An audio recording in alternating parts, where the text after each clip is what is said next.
Hello guys, hello. Hi. Actually നല്ല രസമുള്ള പരിപാടിയാണ് കേട്ടോ ഈ വ്ളോഗിങ് എന്നൊക്കെ പറയുന്നത്.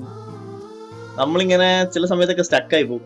നാളെ എന്ത് വീഡിയോ ഇടണം, കണ്ടന്റ് എന്ത് വേണം എന്നൊക്കെ പറഞ്ഞിടും.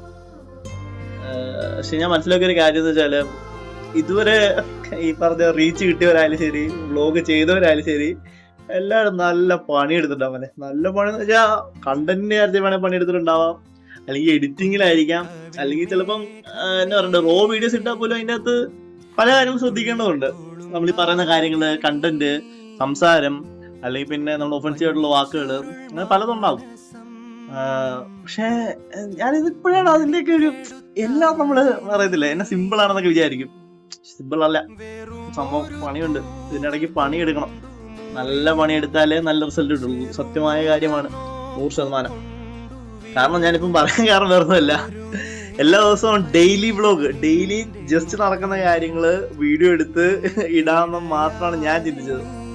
ഡെയിലി എല്ലാരും ചെയ്യുന്ന കാര്യം തന്നെ ഇട്ടിട്ട് റീച്ച് കിട്ടണമെന്നില്ലല്ലോ. അപ്പൊ ഞാൻ എന്നാ ചെയ്യും, ഞാനിങ്ങനെ കണ്ടന്റ് നോക്കുമ്പം പ്രത്യേകിച്ച് കണ്ടന്റ് ഒന്നും കിട്ടുന്നില്ല ഗൈസ്.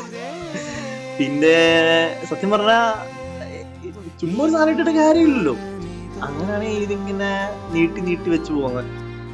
പിന്നെ ഭയങ്കരമായിട്ട് ഉള്ളി തട്ടിയൊരു കാര്യം എന്ന് വെച്ചാല്, ഇതുവരെ ചെയ്ത വീഡിയോസിന്റെ അകത്ത് ആ പിള്ളേരെന്ന് വെച്ചാല് കൂട്ടുകാർ വന്നിട്ട്, അല്ലെങ്കിൽ എന്നെ അറിയാവുന്നവർ വന്നിട്ട് നല്ലതും പറഞ്ഞിട്ടുണ്ട്, മോശം പറഞ്ഞിട്ടുണ്ട്. ഇന്ന കാര്യങ്ങൾ ശ്രദ്ധിക്കണം, ഇന്നതുപോലെ ചെയ്യണം.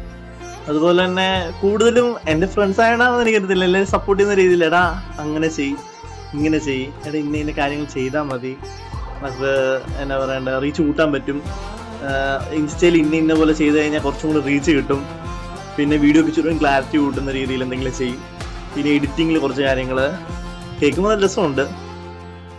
അതിനേക്കാളും കൂടുതൽ എനിക്ക് ഇഷ്ടപ്പെട്ടത് എനിക്ക് പേഴ്സണലായിട്ട് മെസ്സേജ് അയക്കുന്നു, എന്നെ കണ്ടിട്ട് നേരിട്ട് ആൾക്കാർ പറഞ്ഞിട്ട് ഇന്ന രീതിയിലൊക്കെ എന്നാ പറയണ്ട, നീ എന്താ വീഡിയോ ഇടാത്ത. ഓഫീസിലേക്ക് പോകുമ്പം ചുമ്മാ കളിക്കുകയാണെങ്കിൽ പോലും അവർ പറയുമ്പം കളിക്കാൻ നല്ല സപ്പോർട്ട് ചെയ്യുന്നവരും ഉണ്ട്. സന്തോഷം തോന്നി.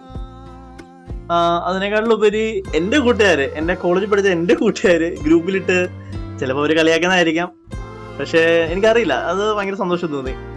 ഞാൻ ഇടാം. നമ്മുടെ ബിലാലിക്ക ഭയങ്കര സപ്പോർട്ടീവ് ആണ് കേട്ടോ. ബിലാലിക്ക എനിക്ക് ഇൻസ്റ്റാഗ്രാമിൽ കണ്ടന്റൊക്കെ ചെയ്ത്, എടാ ഇന്നതൊക്കെ ചെയ്യും, അങ്ങനെ ചെയ്യും. പക്ഷെ എങ്ങനെ അത് പ്രസന്റ് ചെയ്യണം, ഒരു വീഡിയോ എടുക്കണം, അതിന്റെ ബാക്ക്ഗ്രൗണ്ട് നോക്കണം, അല്ലെങ്കിൽ വീഡിയോയിൽ കാറ്റ് നോക്കണം, സൗണ്ട് നോക്കണം, എല്ലാം ഉണ്ട്. എനിക്കറിയില്ല. ഈ വീഡിയോ ഞാൻ ഇടാൻ ആഗ്രഹിക്കുന്നു. അടുത്ത വീഡിയോ വരുമോ ഇല്ലെന്ന് സംശയമാണ്. എന്നാലും സംശയങ്ങൾ ഇല്ലാത്ത രീതിയിൽ കണ്ടന്റ് ഉണ്ട്. കണ്ടന്റ് ഇല്ലാതിരിക്കുകയൊന്നുമില്ല. എന്നാ പറയണ്ട, നമ്മൾ ഇരുന്നാലും അനങ്ങിയാലും നിന്നാലും എല്ലാം കണ്ടന്റ് വരും. പക്ഷെ അതിനുള്ളൊരു എന്നാ പറയണ്ടേ, രാവിലെ ഇപ്പൊ എൻ്റെ ഒരു സിറ്റുവേഷൻ എന്ന് വെച്ചാൽ, രാവിലെ ഞാനൊരു 4:45-5 മണിയാകുമ്പോൾ എണ്ണിക്കും. അത് കഴിഞ്ഞാൽ നേരെ കളിക്കാൻ പോകും, ബാഡ്മിന്റൺ കളിക്കാൻ പോകും. ബാഡ്മിന്റൺ കളിയൊക്കെ കഴിഞ്ഞ് ഞാൻ വരുമ്പോഴത്തേന് ഒരു 6:30 ഞാൻ അവിടെ നിന്ന് ഇറങ്ങും. ഇവിടെ ഒരു 7 മണിയൊക്കെ എത്തും.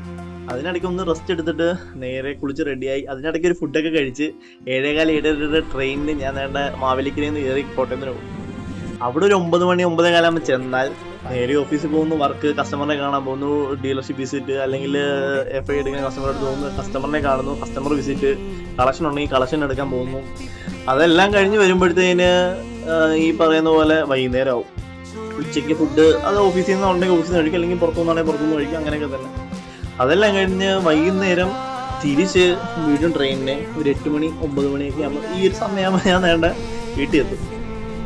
പിന്നെ കൂടിപ്പോയി 1/4 മണിക്കൂർ അപ്പനോടമ്മയോട് സംസാരിച്ച് എല്ലാം കഴിഞ്ഞ് വരുമ്പോഴത്തേന് ഉറങ്ങാനുള്ള സമയമാവും. ഒരു 10 മണി 11 മണിയാവും. 11 മണിയൊക്കെ കഴിഞ്ഞ് കഴിഞ്ഞാൽ പിന്നെ ക്ഷീണമാണ്. 5 മണിക്കൂർ കിടന്ന് തുടങ്ങി കഴിഞ്ഞാൽ പിന്നെ ആ പിറ്റേ ദിവസം രാവിലെ അങ്ങ് പോകും. പിന്നെ ഏറ്റവും കൂടുതൽ തിരക്കുള്ള ദിവസം എന്ന് പറഞ്ഞാൽ ഞായറാഴ്ച രാവിലെ ഈ പറയുന്ന പോലെ ഷട്ടിലില്ല, രാവിലെ എണ്ണിക്കും, നേരെ പള്ളിയിൽ പോകും. പള്ളി പിരിയുമ്പോഴത്തേന് ഒരു 10:30-11 മണിയൊക്കെ ആവും. പിന്നെ നമ്മുടെ പള്ളി വരുമ്പോഴത്തേന് വെച്ചാൽ ഞാൻ എൻ്റെ പള്ളിയിലുള്ള ഞാൻ ശുശ്രൂഷ കൂടുന്നത്, ഞാൻ പരുമലപ്പള്ളിയിലാണ് ശുശ്രൂഷ കൂടുന്നത്. ഞങ്ങൾ യാക്കോബക്കാരാണ്. അപ്പോൾ പരുമലപ്പള്ളി എന്ന് പറയുമ്പം പരുമലയിൽ ഞങ്ങൾക്കൊരു പള്ളിയുണ്ട്, ആ പള്ളിയിലാണ് ഞാൻ കുർബാനയ്ക്ക് കൂടുന്നത്, സൈക്കിൾ മുക്കിൽ. അപ്പം അതെല്ലാം കഴിഞ്ഞ് ഞാൻ ഞങ്ങളുടെ എടവപ്പള്ളി വരും, ചെന്നിത്തലപ്പള്ളി വരും. അവിടെ പിള്ളേരോടൊക്കെ സംസാരിക്കും, മീറ്റിംഗ് ഉണ്ടെങ്കിൽ മീറ്റിംഗ് ഓടും, യൂത്തിൻ്റെയൊക്കെ പ്രവർത്തനങ്ങൾ, യൂത്തിൻ്റെ മീറ്റിംഗ് ഒക്കെ ഉണ്ടാവും. അത് കഴിയുമ്പോഴത്തേക്ക് ഉച്ചയാവും. പിന്നെ അച്ഛനുണ്ടെങ്കിൽ അച്ഛൻ്റെ കൂടെ ചിലപ്പോൾ ഫുഡ് കഴിക്കാൻ പോകും, അല്ലെങ്കിൽ പിള്ളേരുണ്ടെങ്കിൽ പിള്ളേരോട് ഫുഡ് കഴിക്കാൻ പോകും. അതെല്ലാം കഴിഞ്ഞ 2-2:30-3 മണിയാവും. പിന്നെ എന്തെങ്കിലും പരിപാടി വീട്ടിൽ കാണും, അല്ലെങ്കിൽ നമ്മൾ ഇതുവരെ പെൻഡിങ് വെച്ചേക്കുന്ന എന്തെങ്കിലും പരിപാടി കാണും, അല്ലെങ്കിൽ നമ്മുടെ അമ്മയുടെ ചേട്ടത്തിന്റെ വീട്ടിലോ അല്ലെങ്കിൽ മറ്റു വീടുകളിലോ നമ്മൾ കറങ്ങാനൊക്കെ പോയിട്ട് വരുമ്പോഴത്തേന് ആകെ ആ ഒരു സമയമുള്ളൂ. 6 മണി കഴിഞ്ഞ് അല്ലെങ്കിൽ ഒരു 7 മണി 8 മണിയാകുമ്പോൾ വീട്ടിൽ വന്നാൽ വീണ്ടും നമ്മുടെ പരിപാടികളെല്ലാം എന്തെങ്കിലും പെൻഡിങ് വർക്ക് കാണും, അല്ലെങ്കിൽ കണക്ക് നോക്കാൻ കാണും. അങ്ങനെ വീണ്ടും 10 മണി 11 മണി, ഒരു റെസ്റ്റ് എടുക്കാനുള്ള ഒരു ഗ്യാപ്പില്ല. അതുപോലെ തന്നെ ചുമ്മാ ഒരു സമയമില്ല. ഇതിൻ്റെ ഇടയ്ക്ക് ഒരു വീഡിയോ ഇതുപോലെ എങ്ങനെ എടുത്ത് പിന്നെ അത് എഡിറ്റ് ചെയ്ത് ശരി. സംഭവം ഞാൻ മനസ്സിലാക്കുന്ന ഒരു കാര്യം എന്ന് വെച്ചാൽ ഇതുവരെ 1 മില്യൺ ആയാലും ശരി, ഒരു 10,000K ഫോളോവേഴ്സ് എത്തിച്ചവരൊക്കെ നല്ല പണിയെടുത്തിട്ടുണ്ട് മോനെ, നല്ല പണിയെടുത്തിട്ടുണ്ട്. മനസ്സിലാക്കുന്ന ഒരു കാര്യം തന്നെയാണ് റിയലൈസേഷൻ. നമ്മളൊരു കാര്യത്തിലേക്ക് ഇറങ്ങുമ്പോഴാണല്ലോ പല കാര്യങ്ങളും മനസ്സിലാവുന്നത്. അത് ഇതുവരെ നിന്നവരെയൊക്കെ സമ്മതിക്കണം. ഞാൻ പറയില്ല, എനിക്ക് പ്രോഡ്കാസ്റ്റ് ചെയ്യാൻ ഭയങ്കര ഇഷ്ടമായിരുന്നു. ഈ കാർത്തിക് സൂര്യ കണ്ടോണ്ട് തന്നെ പുള്ളിക്ക് നല്ല പണിയെടുത്തിട്ടുണ്ട് പോലെ ഓർക്കാം. സംഭവം സെറ്റാണ്. പണിയെടുത്താൽ റിസൾട്ട് ഉണ്ടാവും, പണിയെടുത്തില്ലെങ്കിൽ ഇതുപോലെ ഇങ്ങനെ ഇരിക്കും. അതിന്റെ നമ്മൾ പണിയെടുക്കണം. പണിയെടുത്താൽ റിസൾട്ട് കിട്ടുമെന്ന് പ്രതീക്ഷിക്കുന്നു. പണിയെടുക്കാൻ ഞാൻ ആഗ്രഹിക്കുന്നു. പണിയെടുക്കാൻ പറ്റുമെന്ന് എനിക്കറിയത്തില്ല. സമയത്തിന്റെ ലഭ്യത കുറവ് പറഞ്ഞാൽ അതൊരു എക്സ്ക്യൂസ് ആയിട്ട് മാത്രമേ പോകത്തുള്ളൂ. ശരിയാ, ബിലാല് ഗ്രൂപ്പ് പറഞ്ഞ പോലെ അതൊരു എക്സ്ക്യൂസാ. പക്ഷെ നോക്കാം, മാക്സിമം സെറ്റ്. ഈ തവണ നോക്കാന്നല്ലാതെ എന്നാ പറയാനാ. അടുത്ത വീഡിയോ വരുമ്പോഴത്തേന് നിങ്ങളെ കൊണ്ട് ഞാനത് മാറ്റി പറയിപ്പിക്കും. അപ്പൊ ശരി ഗൈസ്, ബൈ ഗൈസ്, ബൈ.